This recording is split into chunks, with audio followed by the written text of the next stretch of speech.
High everyone, welcome to Educationwala. এডুকেশনওয়ালার বিশেষ নিবেদন শ্রুতি সিরিজে সবাইকে স্বাগত জানাই। আজকে প্রধানত ক্লাস 11-এর শ্রুতি সিরিজ।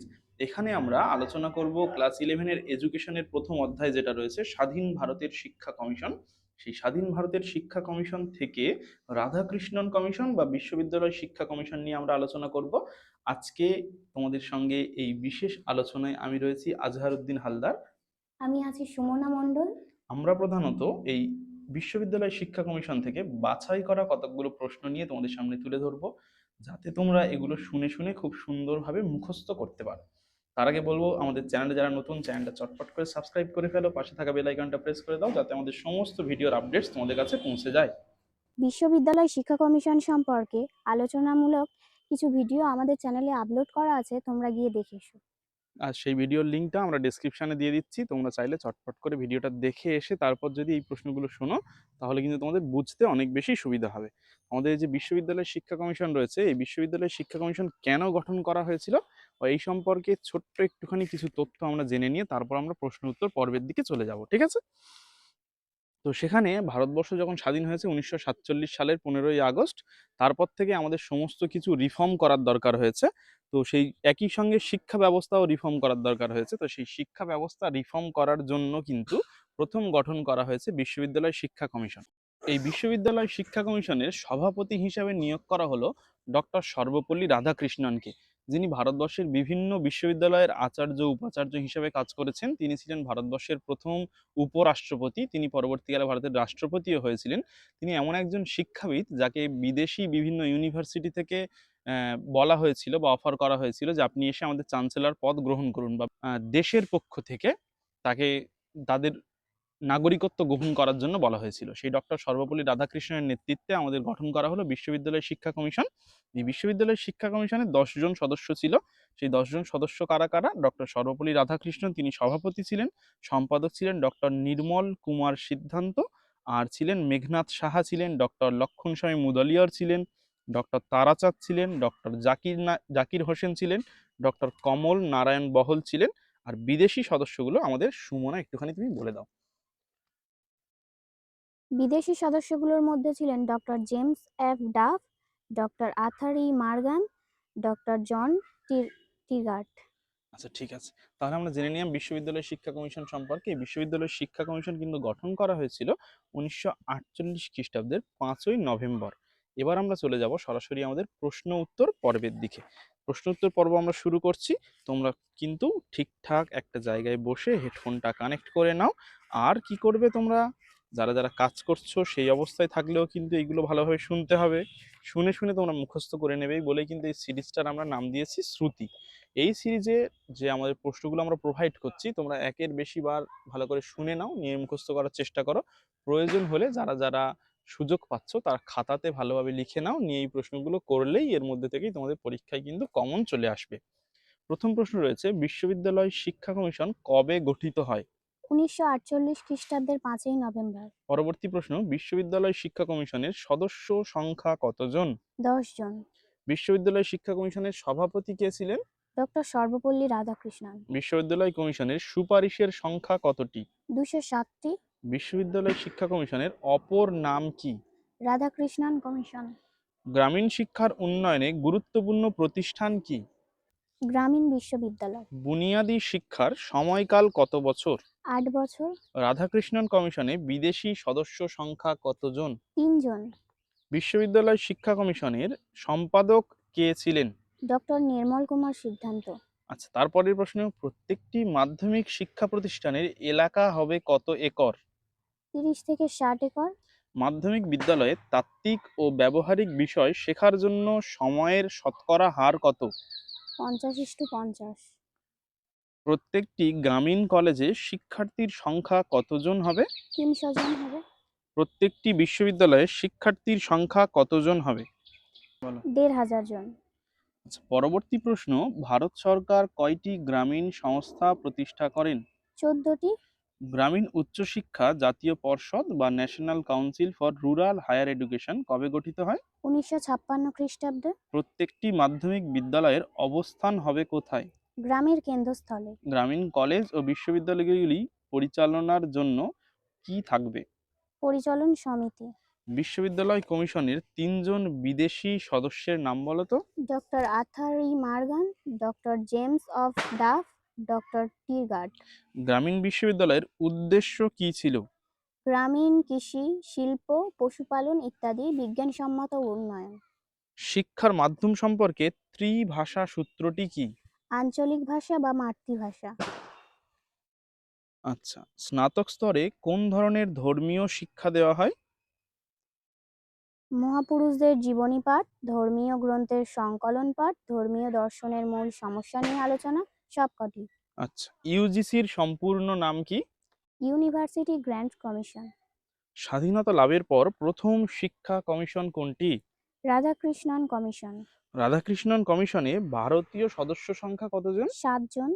বিশ্ববিদ্যালয় শিক্ষা কমিশনে বিদেশি সদস্য সংখ্যা কতজন? 3 জন। বিশ্ববিদ্যালয় শিক্ষা কমিশনের সুপারিশটি কত পৃষ্ঠার ছিল? 747 পৃষ্ঠার। বিশ্ববিদ্যালয় শিক্ষা কমিশনে উত্তর বুনিয়াদী শিক্ষার জন্য সময়কালের সুপারিশ করা হয় কত বছর? 3-4 বছর। এনসিআরএইচই এর সম্পূর্ণ নাম কি? National council for Rural Higher Education. Radhakrishnan commission শিক্ষা প্রতিষ্ঠানগুলিতে দিনের কাজ শুরু করার আগে শিক্ষার্থীদের কয়েক মিনিট কিসের সুপারিশ করা হয়? নীরব প্রার্থনার। আচ্ছা, পরবর্তী প্রশ্ন, জাতীয় উন্নয়নের মূল ভিত্তি কি? শিক্ষা। ডিপিআই এর সম্পূর্ণ নাম কি? Director of public instruction. In. বহুমুখী বিদ্যালয়ের উদ্দেশ্য কি? শিক্ষার্থীর চাহিদা ও সামর্থ্য অনুযায়ী শিক্ষা। রাধাকৃষ্ণন কমিশনের একজন বিদেশি সদস্যের নাম বলো তো। Doctor John Tigert. আচ্ছা, তার 35 নম্বর প্রশ্নটা দেখো, বিশ্ববিদ্যালয় কমিশনের সুপারিশটি সরকারের কাছে পেশ করেন কত সালে বা কোন তারিখে? 1949 খ্রিস্টাব্দের আগস্ট মাসে। ইউজিসি গঠনের একটি উদ্দেশ্য বলো। কলেজ ও বিশ্ববিদ্যালয়গুলিকে আর্থিক সাহায্য দান। গ্রামীণ কলেজ ও বিশ্ববিদ্যালয়গুলি পরিচালনার জন্য কি থাকবে? পরিচালন সমিতি।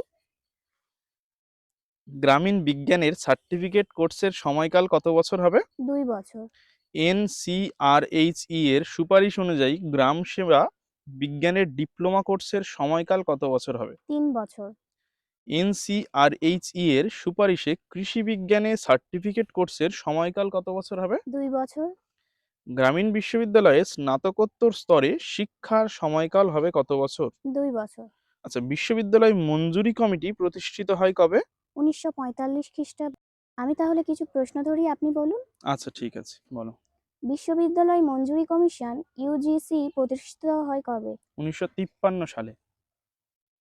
কোন কমিশনের সুপারিশে বিশ্ববিদ্যালয় মঞ্জুরি কমিশন প্রতিষ্ঠিত হয়? রাধাকৃষ্ণন কমিশন বা বিশ্ববিদ্যালয় শিক্ষা কমিশন। উচ্চশিক্ষার বিষয়ে ভারত সরকারকে পরামর্শ দানের উদ্দেশ্যে 1956 খ্রিস্টাব্দে প্রতিষ্ঠিত হয় কি? গ্রামীণ উচ্চ শিক্ষা পরিষদ। প্রথমে কোন কমিশনে ত্রিভাষা সূত্রের কথা বলা হয়েছিল? রাধাকৃষ্ণন কমিশনে। বিশ্ববিদ্যালয় শিক্ষা কমিশনের সম্পাদক ছিলেন কে? ডক্টর এন কে সিদ্ধান্ত। বিশ্ববিদ্যালয় শিক্ষা কমিশনে কলেজের অনার্স কোর্সের জন্য শিক্ষার সময়কালের সুপারিশ করা হয় কত? 3 বছর। বিশ্ববিদ্যালয় শিক্ষার পাঠ্যক্রমে কোনটি পেশাগত শিক্ষার বিষয় নয়? মানবিক বিষয়। বিশ্ববিদ্যালয় শিক্ষার পাঠ্যক্রমের পেশাগত শিক্ষার বিষয় কোনটি? কৃষি ছিল, আইন ছিল, বাণিজ্য ছিল, এইগুলো। বিশ্ববিদ্যালয় কমিশনে কৃষি শিক্ষাকে অগ্রাধিকার দেওয়ার কথা বলা হয়েছে কেন? জাতীয় অর্থনৈতিক অবস্থার উন্নয়নের জন্য। বিশ্ববিদ্যালয় কমিশন কয় ধরনের পেশাগত শিক্ষার সুপারিশ করেছেন? 6 ধরনের। বিশ্ববিদ্যালয় কমিশনে শিক্ষকদের কয়টি শ্রেণী থাকার কথা বলেছেন? 4টি শ্রেণীতে। বিশ্ববিদ্যালয় কমিশনে শিক্ষকদের অবসর গ্রহণের সাধারণ বয়স কত 60 করার বছর। সুপারিশ? বিশ্ববিদ্যালয়ের সুপারিশ অনুযায়ী সমগ্র পরীক্ষার মূল্যায়নের কত অংশ অভ্যন্তরীণ পরীক্ষার কথা বলা হয়েছে? 1/3। শিক্ষার্থীর পরীক্ষায় কত শতাংশ নাম্বার পেলে প্রথম বিভাগ বলা হবে? 70%। বিশ্ববিদ্যালয় কমিশনে পরীক্ষা ব্যবস্থার সংস্কারের ক্ষেত্রে গ্রেড নাম্বার দানের সুপারিশটি কী ছিল? গ্রেড প্রথা বর্জন। শিক্ষার্থীরা কত নাম্বার পেলে দ্বিতীয় বিভাগে উত্তীর্ণ বলে ঘোষণা করা হবে? 55 থেকে 69। পরীক্ষক হওয়ার জন্য কত বছরের অভিজ্ঞতা প্রয়োজন? অন্তত 5 বছরের। বিশ্ববিদ্যালয় কমিশন বলেছেন ধর্মই ভারতের কিসের প্রতীক? অন্তরাত্মার প্রতীক। সাধারণধর্মী শিক্ষার উপর চাপ কমাতে অধিক সংখ্যায় কোন ধরনের প্রতিষ্ঠান গড়ে তোলার কথা বলা বৃত্তিমূলক হয়েছে? শিক্ষার কথা বলা হয়েছে। পরীক্ষা ব্যবস্থার কোন বিষয়টি দূর করার জন্য বিশ্ববিদ্যালয় ডিগ্রিকে সরকারি নিয়োগে গুরুত্ব না দিয়ে নিয়োগের জন্য পৃথক পরীক্ষা গ্রহণের সুপারিশ করা হয়েছে? কুফল দূরীকরণের জন্য। বিশ্ববিদ্যালয় কমিশনে পিএইচডি ডিগ্রির শিক্ষার সময়কাল কত বলা হয়েছে? 2 বছর। আর এখন যেটা বর্তমানে 5 বছর। আচ্ছা, কলেজগুলিতে কার্যদিবস কত দিনের কম হবে না? 180 দিনের। কলেজ ও বিশ্ববিদ্যালয়গুলিতে সকল বিভাগ মিলিয়ে শিক্ষার্থীর সংখ্যা কত বেশি হবে না? 1500 থেকে 3000। বিশ্ববিদ্যালয়ে শিক্ষার জন্য বিদ্যালয় স্তরে কত বছরের শিক্ষা গ্রহণ করতে হবে? 12 বছর। প্রতিটি কলেজে কোন ধরনের ক্লাসের ব্যবস্থা করা হবে? Tutorial class. পশ্চিমবঙ্গের গ্রামীণ সংস্থাটির নাম কি? শ্রীনিকেতন। আমাদের আজকের আলোচনা এই পর্যন্ত শেষ করা হলো। সবাই ভালো থাকবে, ভালো করে পড়াশোনা করবে, সুস্থ থাকবে এবং আমাদের ভিডিওগুলোকে তোমরা তোমাদের বান্ধবীদের কাছে শেয়ার করে দেবে আচ্ছা, বেশি অবশ্যই বেশি তার করে। সঙ্গে বন্ধুদের মধ্যেও শেয়ার করতে হবে। অর্থাৎ সমস্ত বন্ধু বান্ধবীদের মধ্যে ভিডিওগুলোকে অনেক অনেক বেশি করে শেয়ার করতে হবে। আর আর্টস বিভাগের সমস্ত ভিডিও পেতে এবং প্রত্যেকটা ক্লাসে এরকম শ্রুতি সিরিজ পাওয়ার জন্য আমাদের চ্যানেলটাকে অবশ্যই অবশ্যই সাবস্ক্রাইব করতে হবে। আমাদের যে ফেসবুক এবং ইনস্টাগ্রাম পেজ রয়েছে সেখানে এডুকেশনওয়ালা নামেই পাবে, আর স্মার্ট টিউটোরিয়াল হাব নামে আমাদের আরও একটা চ্যানেল রয়েছে, সেটা দেখে আসার সবার অনুরোধ রইল। তাহলে আজকে আমরা শেষ করছি এই পর্যন্ত। টাটা।